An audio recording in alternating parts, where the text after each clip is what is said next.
I'm 75. I stopped traveling like I was 40 and never felt better. Here's why. Have you ever returned from a trip and thought, why am I more exhausted than refreshed? Maybe your back hurts a little more than it used to, or your energy just isn't bouncing back the way it once did. You used to be able to hop off a plane, toss your bags into a hotel room, and hit the ground running. But now, even just standing in a long security line at the airport can feel like a workout. If that sounds familiar, don't worry. It doesn't mean you can't travel anymore. It just means your style of travel needs a little tweaking. See, there's a common trap many of us fall into after retirement. We finally have the freedom, the time, the resources, maybe even the company, to go places we've always dreamed of.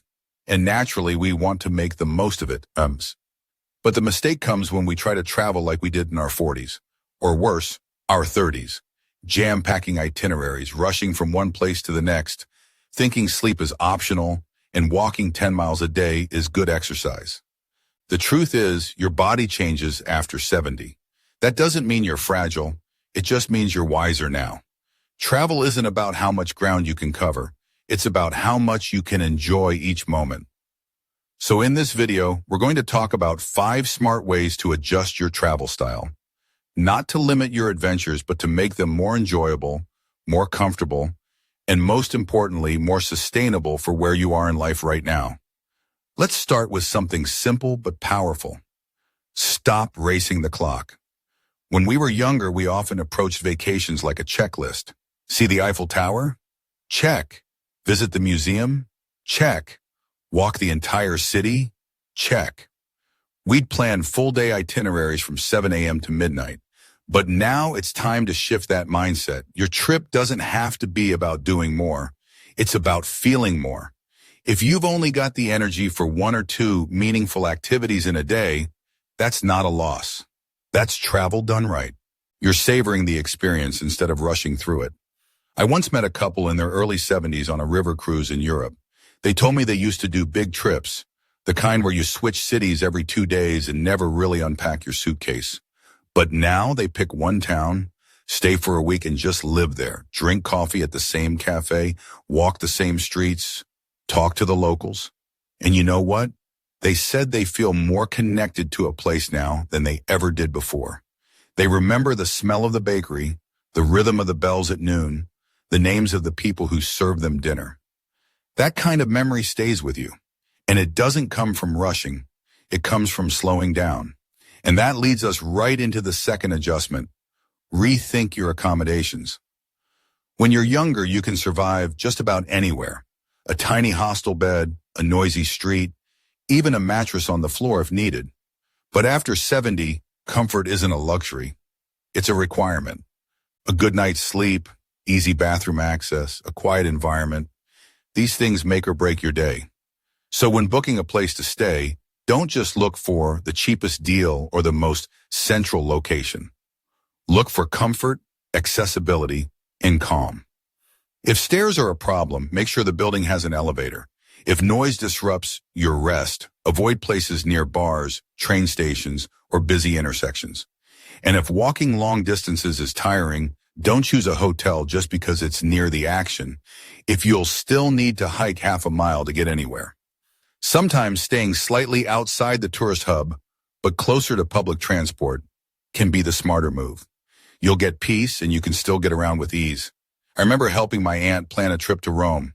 She was excited to see the Vatican, the Colosseum, all of it. But she booked a charming little inn. On the 3rd floor, no elevator, and cobblestone streets everywhere. By the second day, her knees were screaming, and she barely left the room. The trip wasn't ruined, but it could have been so much better if we had just prioritized comfort over charm. That's something worth thinking about before you pack your bags. Another thing people overlook is how quickly a vacation can turn from fun to frustrating if you're dealing with constant fatigue. That's why the third smart shift is to plan for rest before you think you need it. I'm not talking about collapsing into bed at the end of a 12-hour day. I mean building real rest into your schedule, sitting in a shady park for an hour, taking an afternoon nap, or just people watching from a quiet bench. This isn't being lazy. This is being smart. When you push yourself too hard, especially in unfamiliar places, your body reacts, sometimes with swollen feet, headaches, dizziness, or just plain exhaustion. But if you schedule downtime like you would any other activity, you give yourself a chance to recharge, and you'll enjoy the rest of your trip even more. I once spoke with a gentleman who had just returned from Japan. He was in his late 70s and said he used to hate naps, thought they were for kids or sick people. But on this trip, he changed that.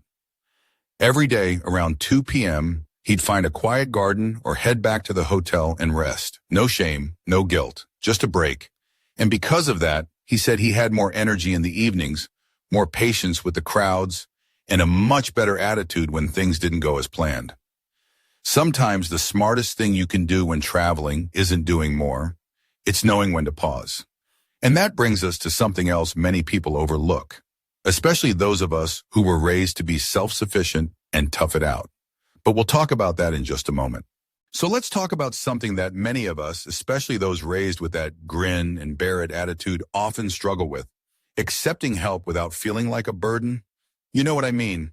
Asking someone to lift your luggage, requesting a wheelchair at the airport, or even just booking a tour that takes care of transportation instead of figuring it all out yourself. For some reason, we think that if we need help, we're somehow weaker, like we're giving up part of our independence. But I want you to consider this. Accepting help is not a sign of weakness. It's a sign of wisdom. You've lived long enough to know your limits. That's not something to be ashamed of. That's something to be proud of. One woman I met on a cruise told me how she used to refuse to let anyone touch her suitcase. She'd drag it up steps, down streets, through hotels. One day she slipped on a staircase in Venice, trying to carry her bag across a tiny bridge. Nothing broke, thank goodness, but she got a nasty bruise and a good scare. Now, she books baggage assistance without blinking. She told me, I realized I didn't travel all the way to Italy just to prove I could carry a suitcase. I came to enjoy myself. And honestly, isn't that the whole point? Let people help you. Ask hotel staff to carry your bags. Use airport assistance services. If you're booking a tour, choose one that takes care of transportation and logistics so you can focus on enjoying the experience, not navigating train schedules or dragging yourself from one bus stop to another. There's no prize for doing it the hard way, only exhaustion, and you've earned the right to travel in comfort. Now let's shift gears a bit because there's something else that's easy to overlook, and it can make or break your entire trip. Being kind to your digestive system. I know it's not the most glamorous part of travel talk, but after 70, what we eat and how our bodies react to it becomes a lot more important than it used to be. You might have been able to eat anything in your 30s. Street food in Thailand, spicy noodles in Mexico, raw oysters in New Orleans, no problem. But now, one wrong bite and your whole vacation could be spent searching for a pharmacy or lying in bed with stomach cramps. So here's the deal. When you're on the road, don't experiment too much with food unless you know your body can handle it. That doesn't mean you can't enjoy local cuisine. Just do it thoughtfully. Try one new dish a day instead of ordering 5 unfamiliar items in a single meal. Stick to bottled water in countries where tap water is questionable. Bring a few digestive aids or medications you trust from home. Antacids, probiotics, maybe something for occasional constipation. Because let's be honest, different food, different time zones, and disrupted routines, they can mess with your system. You don't want to spend half your vacation in the bathroom because you had just one more bite of something your stomach wasn't ready for. One man I spoke to who travels several times a year told me he always packs oatmeal packets and chamomile tea in his carry-on. I might eat adventurous during the day, he said, but at night I give my body something it knows. That's smart. Familiar foods can help your digestion reset when everything else is unfamiliar. And it's not just about your gut. When your body feels stable and comfortable, your whole mood improves. That actually connects to something else we need to talk about. Keeping your expectations flexible. This might be one of the hardest adjustments for experienced travelers. You've spent decades going places, seeing things, and maybe even taking pride in your ability to plan the perfect trip. But after 70, things happen. Flights get delayed, knees swell up, weather changes, or you just don't feel like doing what you planned that day. And that's okay. There's nothing wrong with adjusting your plans on the fly. In fact, one of the great freedoms of traveling in this stage of life is not being chained to a tight schedule. If your knees say no to that long walk, don't take it. If your energy's low one morning, sleep in. If the weather turns and ruins your day at the gardens, find a quiet museum or take a scenic bus ride instead. Years ago, I traveled with my uncle to London. He had every day planned, hour by hour. He was 72, energetic, and determined to do it all. By day 3, he was grumpy, tired, and completely worn out. So we threw out the schedule. We sat by the Thames, had tea, watched the boats go by, and you know what? He still talks about that lazy afternoon as his favorite moment of the whole trip. Because sometimes the best memories aren't the ones we plan. They're the ones we make when we let go. There's so much freedom in that, in being flexible, in being present.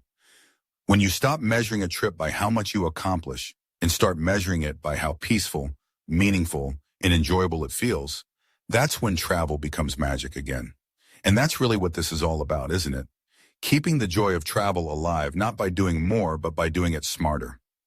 Traveling in a way that honors where you are in life, not where you used to be. There's nothing wrong with slowing down. There's nothing wrong with needing help. And there's absolutely nothing wrong with choosing peace and comfort over chaos and crowds. We've still got one more important shift to talk about, maybe the most powerful one of all. But before we get to that, just take a moment and ask yourself, am I traveling to prove something or to enjoy something? Because that simple question can change the way you pack, plan, and experience the world forever. If there's one mindset shift that can completely transform how you experience travel after 70, it's this: traveling for meaning instead of mileage. That may sound poetic, but it's also deeply practical. So many of us spent our younger years trying to see it all. The more places we went, the more impressive it felt. The longer the list, the more well-traveled we believed we were. But now it's about depth. Now it's about richness. Now it's about taking one moment and really feeling it, not snapping 100 pictures and rushing to the next. One man I met on a walking tour of Charleston said something that stuck with me ever since. He was 78, walking with a cane, and while the rest of the group rushed ahead, he lingered at every garden gate and historical plaque. When I asked him if he wanted to catch up with the guide, he smiled and said, "I didn't come here to hear facts. I came here to feel the place." That hit me, because you don't need to visit a dozen cities to have a great trip. You need one, just one, that fills you with wonder or peace or joy. One where you connect with the people, soak in the atmosphere, maybe even create a routine for a few days. That's something younger travelers often miss. But at this age, you have the gift of perspective, and that gift lets you travel better. It's the difference between taking 1,000 steps and never truly seeing anything versus sitting on a park bench and watching the world unfold around you like a story. That's the kind of travel that feeds your soul, and it lasts longer in your memory than any whirlwind tour ever could. So how do you make that shift in practice? Start by choosing destinations that mean something to you personally. Maybe it's your family's hometown. Maybe it's a place you've read about for years but never had the chance to visit. Maybe it's somewhere small, quiet, not even on a top 10 travel list. That's okay. The best trips aren't the ones other people recommend. They're the ones that connect to your story. And once you're there, don't overschedule yourself. Let yourself wander. Let yourself rest. Let yourself discover. Maybe it's a little bakery that becomes your breakfast spot, or a tiny bookstore that reminds you of the past, or just a tree-lined street that you walk down slowly every evening, taking in the golden light. That's what travel can be and should be after 70. Now, let's talk about something that gets overlooked too often in conversations like this. Your safety net. The little things you do before a trip that make everything easier, calmer, and safer once you are out in the world. And no, it's not complicated, but it's crucial. Before you even pack your bags, take time to prepare in a way that fits your needs today. not who you were 20 or 30 years ago. That means more than just double-checking your passport or printing your boarding pass. It means bringing copies of your prescriptions, knowing where the nearest medical center is in the city you're visiting, making sure your travel insurance covers everything from trip cancellations to emergency care. It's not about expecting something to go wrong. It's about giving yourself peace of mind so you can fully enjoy things going right. And don't be afraid to let someone back home know your plans. Give a friend or family member your itinerary. Share the name of your hotel. Maybe even check in every couple of days. Again, this isn't about fear. It's about freedom. When you travel knowing you're prepared, truly prepared, your mind is clearer, your heart is lighter, and your whole experience feels more secure. I once knew a woman in her early 70s who traveled solo through Spain for a month. Her kids were nervous, but she was calm. You know why? Because she had everything printed out, saved online, and organized in a folder. Medications, maps, insurance numbers, emergency contacts. All of it, she said. I plan like a mother, so I can travel like a teenager. And I love that. That's the energy we want. Adventure supported by wisdom. And here's one last thing I want you to remember. You don't have to prove anything to anyone. Not anymore. Not how far you can walk. Not how long you can stay out. Not how cool or brave you are. You've done your proving. Now is the time for choosing. Choosing joy. Choosing ease. Choosing experiences that nourish your spirit, not just your camera roll. So maybe that means choosing a slower pace, or asking for help, or turning in early instead of pushing through, or spending your morning people watching at a cafe instead of standing in a museum line. These aren't compromises. These are upgrades because they reflect what actually matters now. Your travel style doesn't need to look like anyone else's. It just needs to serve you, your comfort, your peace, your health, your happiness. And the beautiful part, when you travel this way, you start to notice things other people miss. The sound of birds in a courtyard, the way the sunlight hits a wall at sunset, the slow rhythm of a town waking up in the morning. Those little details become the highlight reel of your memories. So wherever you're headed next, whether it's a road trip to visit family, a cruise across the sea, or a quiet weekend in the mountains, go with the knowledge that you are allowed to make it as easy, slow, peaceful, and joyful as you need it to be. You're not traveling like you're 40 anymore. You're traveling like someone who's earned the right to enjoy every second, without rushing, without stressing, and without apology. And that, my friend, is the most beautiful way to see the world. If you enjoyed this video and it resonated with your own travel experiences, I'd love to hear your thoughts in the comments. What changes have you made to the way you travel? What little tricks or habits help you enjoy your trips more these days? Sharing your wisdom might just help someone else out there. Don't forget to give this video a like if you found it helpful, and subscribe to the channel for more tips on living well, staying strong, and making the most of every season of life. Here's to your next adventure, done your way, at your pace, with your joy front and center. Safe travels. Always. Thank you so much for spending your time with us today.